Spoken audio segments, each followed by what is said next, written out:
IVA finalmente van a pagar.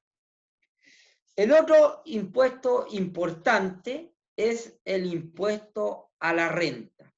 El impuesto a la renta, en el fondo, es el impuesto a las ganancias. La renta que se produce. Este impuesto a la renta puede ser de primera o de segunda categoría. El impuesto de primera categoría es el impuesto a la empresa. Recordemos que yo mismo, como persona natural, también puedo ser una empresa para el servicio de impuestos internos, y de acuerdo a la clasificación de las actividades que yo desempeño, voy a tributar ya sea en primera categoría o en segunda categoría. La regla general es que el impuesto de primera categoría sea del 27%. Llegó en un momento, en los tiempos de menor tributación, a ser del 17%, y después se fue subiendo progresivamente hasta llegar al 27%. También existe el impuesto de segunda categoría, es decir, no el que pagan las empresas, sino el que pagan las personas. Yo, además de ser empresa para efectos tributarios, también puedo considerarme persona. Y ahí pago un impuesto que puede ser, por ejemplo, el impuesto global complementario, es decir, yo sumo todas mis rentas, por ejemplo, las ganancias que saqué de mi empresa, alguna remesa que obtuve del extranjero, o todos los rentas, emolumentos que he obtenido también producto de mi trabajo, y le resto los gastos para producir esa renta que están establecidos en la ley de renta, y en base a eso voy a pagar este impuesto de segunda categoría. Puede ser el global complementario, como ya he señalado, que incluye todo esto, o si soy trabajador dependiente, voy a pagar el impuesto único al trabajador. Si soy un extranjero que recibe otro tipo de renta, puedo también estar sujeto a otro impuesto. Pero para estos efectos, para los efectos que nosotros estamos viendo, ¿verdad? Lo que interesa son los distintos regímenes tributarios que rigen a este impuesto a la renta, y que incluso le permiten al contribuyente, en algunos casos, ¿verdad?, particularmente en el caso de ustedes, y por eso lo hemos estudiado en particular esto, descontar, ¿no?, del impuesto que mi empresa pagó, los impuestos que yo, como persona natural, en mi propia declaración de renta debo pagar. Entonces, hay un régimen general o semi-integrado. Si puede, por favor, abrirlo e ir viendo, no sé, se envió además como que ahí podemos ver la descripción general, ¿verdad?, que no les afecta a ustedes, y tal como decíamos, la tasa para estas empresas grandes en general es del 27%. ¿A quiénes va dirigido? A los que no son pymes.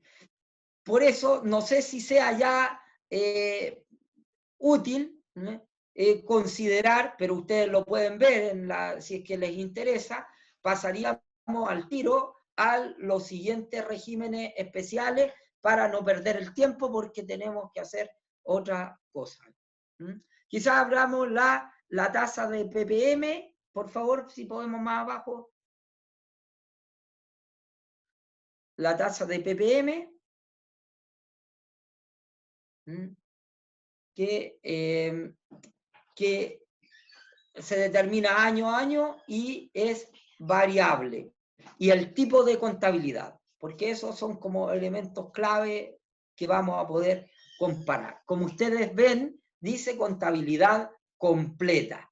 Vale decir, tienen estos contribuyentes que tener todos los libros que señala la ley, no solo compras, ventas, tienen que tener libro mayor, tienen de remuneraciones, y eso en el fondo la ley determina, esta contabilidad completa además de diversas instrucciones que el Servicio de Impuestos Internos establece. Podemos pasar, por favor, al siguiente régimen. Veamos el ProPyme general, por favor. El general. Muchas gracias. Veamos este sí, porque es ProPyme. Ustedes seguro van a establecer una pyme. Está enfocado en los micro, pequeños y medianos contribuyentes. ¿Ya? La regla general es que se tributa sobre los ingresos percibidos y gastos pagados. Veremos más adelante que el sistema de contabilidad es un sistema de menor complejidad que el de contabilidad completa. Puede ser, por ejemplo, un sistema de contabilidad simplificada, ¿ya? De hecho, dicen acá que este régimen está obligado a llevar contabilidad completa, pero con algunas salvedades. Quizás si lo vemos al tiro, aparece un requisito más abajo, por favor, tipo de contabilidad, con la opción de una simplificada, tal como lo decíamos. Subamos para que volvamos a las características generales, por favor, a la descripción general. A ver. ¿Ya?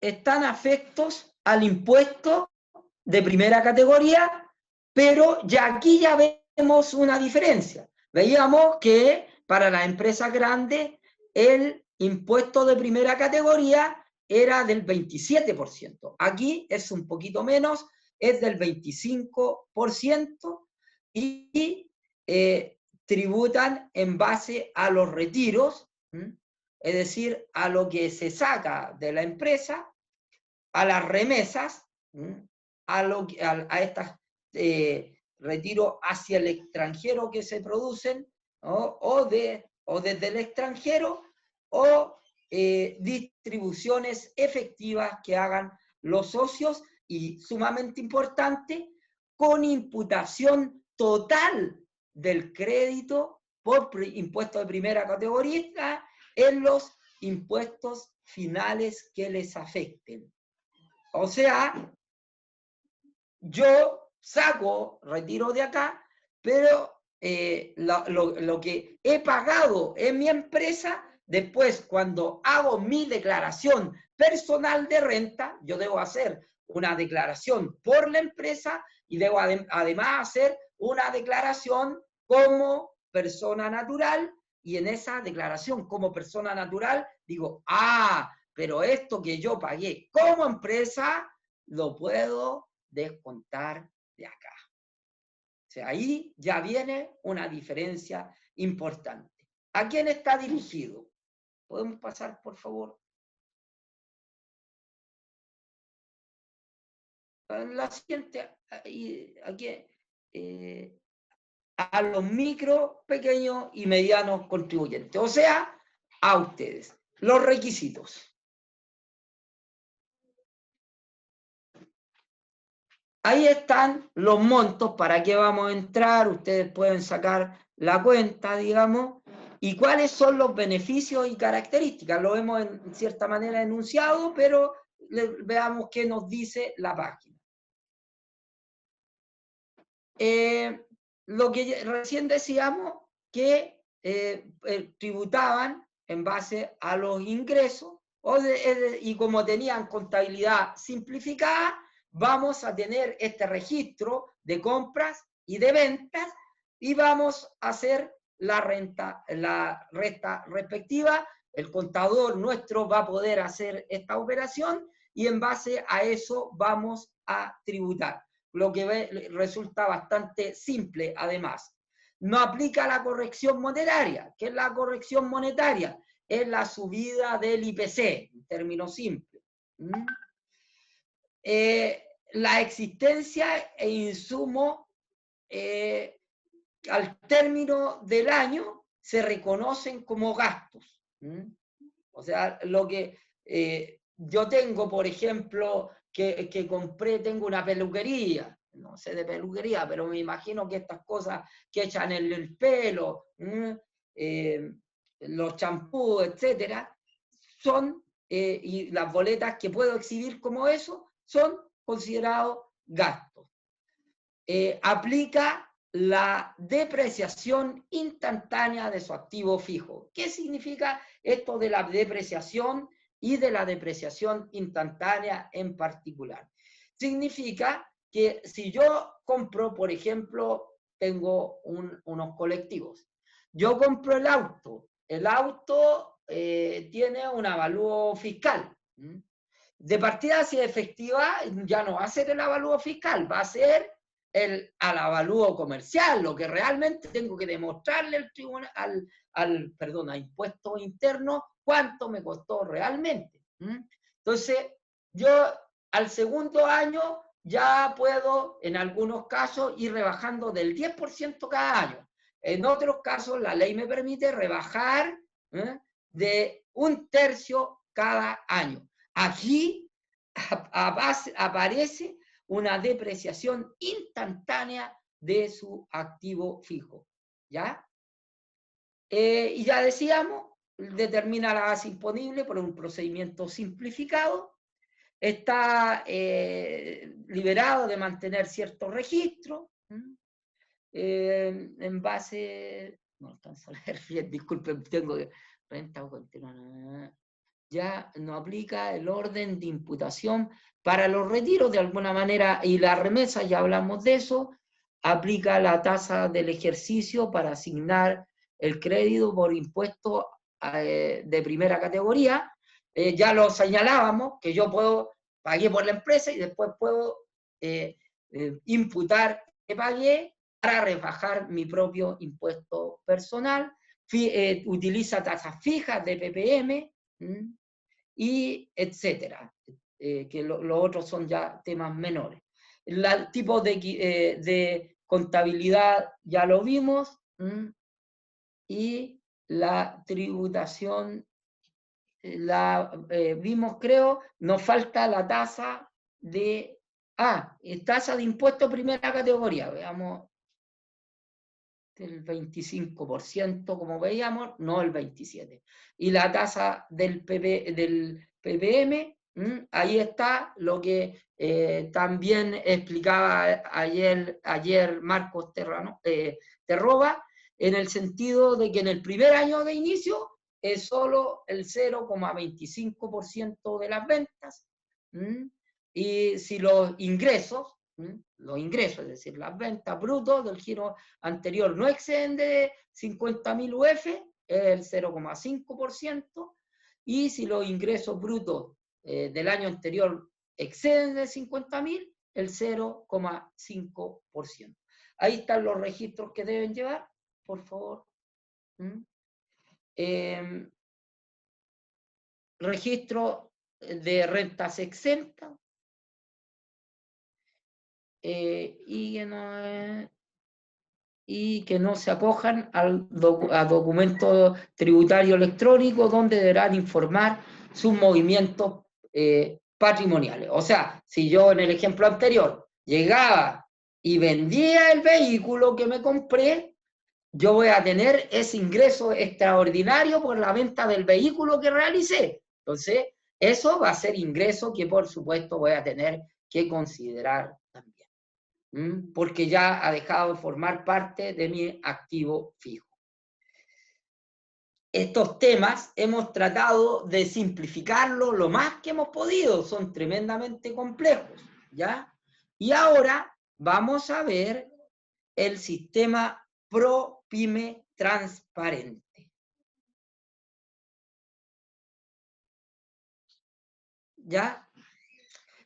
Miren, igual que el otro, está enfocado en las micro, pequeñas y medianas empresas, pero aquí hay una diferencia. Aquí los propietarios finales tienen que ser personas naturales. O sea, en mi empresa, por ejemplo, mi IRL o mi sociedad de responsabilidad limitada, donde yo soy socio, la que está sometido a este régimen especial, beneficioso, de ProPyme transparente.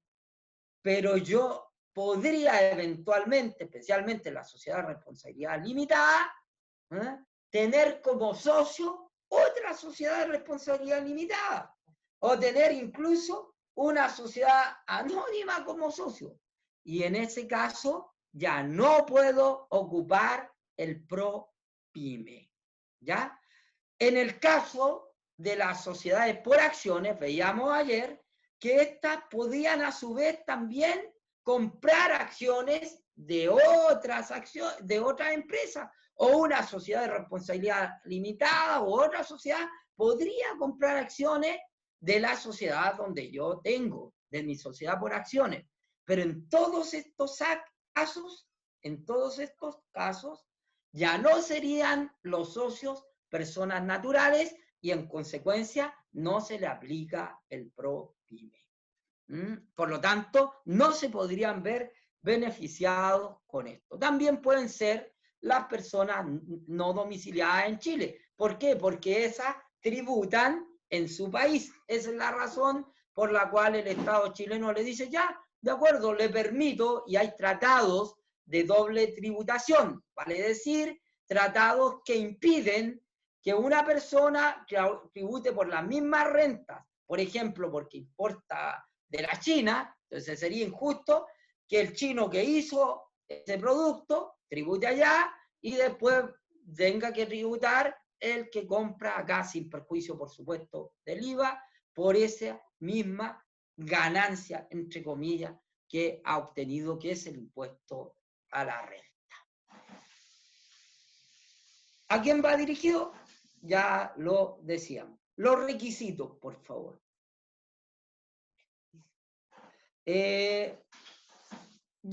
Obviamente, debe cumplir con el ProPyme, ya lo acabamos de decir, personas naturales, o otras personas, digamos, jurídicas, pero que no tengan domicilio en Chile. Es decir, los que tienen impuesto global complementario, al que hacíamos referencia antes. Beneficios y características. La propuesta, ya.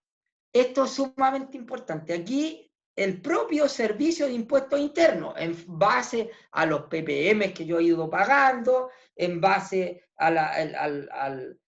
los IVA que he ido pagando mensualmente, ¿no es cierto? Y me va a ofrecer, como hace también con las personas naturales, me va a ofrecer una propuesta de declaración de impuestos. Propuesta que yo puedo llegar y poner que la apruebo, o puedo puedo cambiarle algunas partidas que considero que no corresponden. No aplica la corrección monetaria, ya explicamos lo que es, lo mismo que el otro respecto de la existencia de insumos, aplica la depreciación instantánea, porque es una forma también del régimen de las pymes, ProPyme. Determina la base imponible simplificada, explicamos ya, está liberal, mantener los registros de renta empresarial, que por supuesto los que llevan contabilidad completa sí lo están.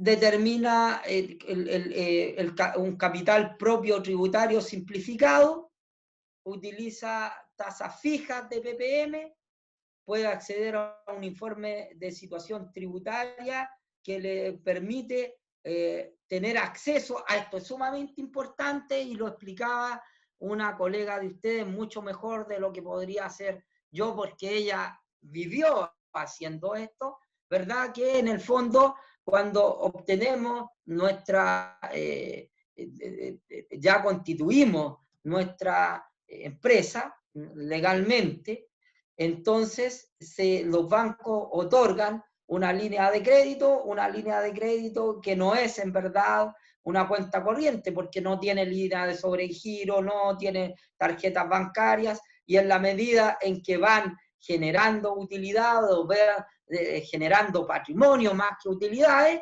entonces, y distingo, digamos, las utilidades son las ganancias. Yo puedo tomar toda esa ganancia y dejarla en la empresa o adquirir bienes que aumentan mi capital físico en la empresa, o puedo retirar esas utilidades. Entonces, el solo hecho de generar ingresos no necesariamente significa que, por una parte, que yo tengo utilidades, ni menos todavía que yo tengo un patrimonio físico.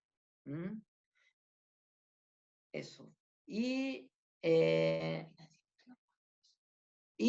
se aplican los créditos que antes habíamos hecho mención. Tipo de contabilidad, por favor. Y ya, como decíamos, también utilizan, mire, un control de sus ingresos y egresos. O sea, tienen un registro de compras y de ventas.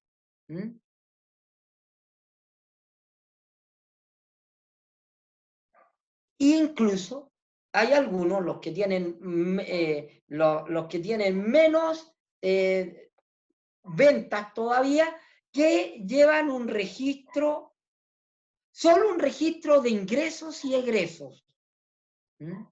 Pero sí deben llevar un libro de caja. ¿Ya? En cuanto a la tributación,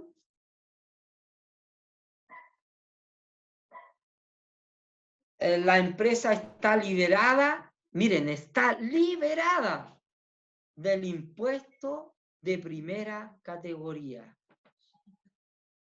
O sea, en el fondo se está diciendo que solo están obligados a pagar los impuestos finales, los impuestos que pagan los socios o el dueño de la empresa, tras hecha la operación esta de considerar toda su renta, de cualquiera fuera su origen, descontando los gastos legales respectivos.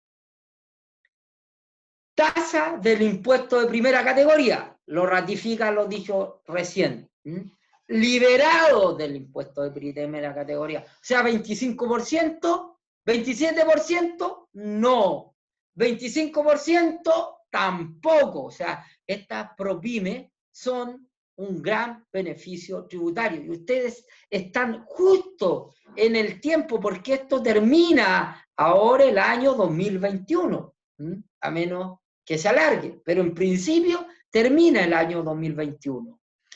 La tasa del PPM, 0,2%, en la medida de que los ingresos brutos no excedan de 50.000 UFs. En el año de inicio, igual que la otra, 0,2, sobre 50.000 UF, que el otro era 2,5, 0,2, 0,2 y no 0,25, y sobre 50.000 UF, 0,5% sobre las ventas. Creo que hemos tratado, la página es bastante clara. Hay mucho de esto que yo no lo vi en la universidad, porque por mi año todas estas normas son nuevas, de hecho no existían ni las pymes cuando yo estudié, de tal manera que me ha resultado bastante útil también en lo personal. He aprendido con ustedes, así que se los agradezco. Van a tener que pedir una rebaja en el curso y no sé, la idea es, para no atrasarnos, porque estamos un poco atrasados con el tema laboral, es si hay alguna pregunta de carácter general que la puedan hacer. Si no es así, vamos a pedirle un favor. Y ese favor es el siguiente, que nosotros vamos a enviar tanto el correo mío como el de una colega, lo vamos a poner al recreo en el chat, para que ustedes puedan hacer ahí las preguntas y contestarles en debida forma. ¿Ya? Porque vamos a perder un poco de tiempo si es que no lo hacemos de esa manera. Vamos a ver ahora las preguntas del chat, si es que hubiera alguna que pedimos, como les decía, que fueran de carácter general.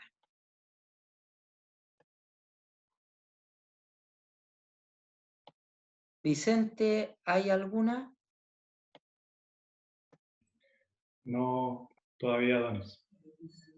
Esperemos un par de minutos y si no, no sé si, Vicente, tú observarás que hay alguna pregunta que responder o algo adicional que agregar, o algo que faltare, pero a juicio de este relator que espera haber sido medianamente relator y no relatoso, les señala.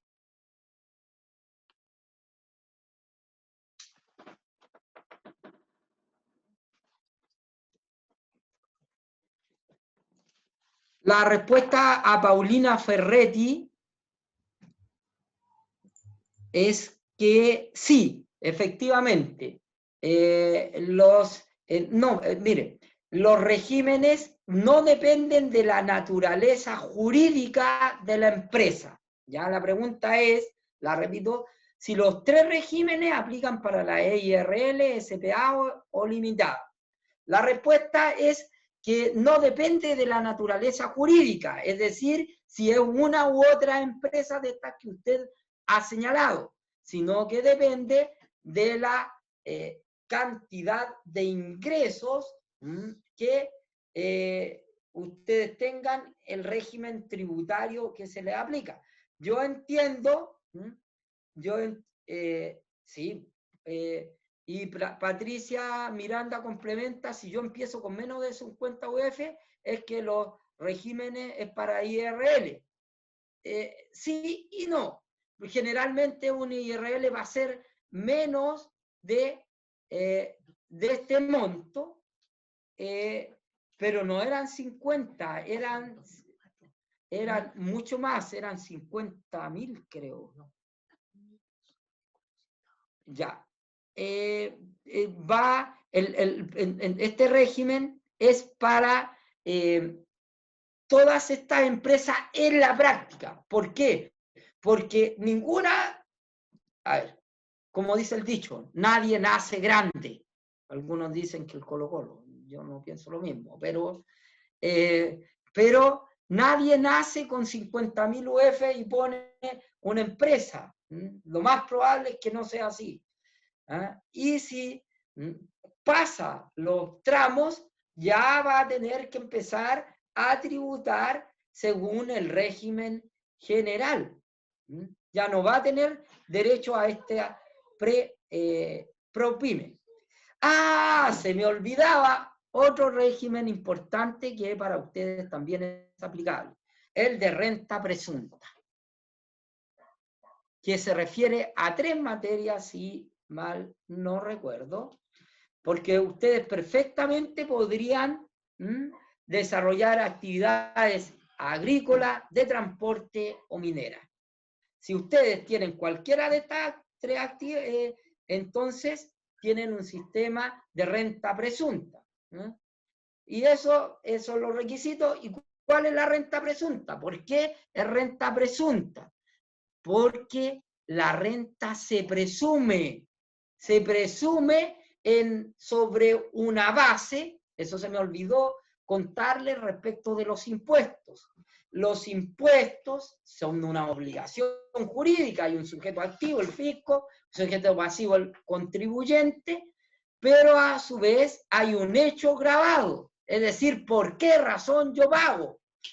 Y para determinar cuánto pago, tengo que establecer lo que es la denominada base imponible y la tasa que se ha fijado.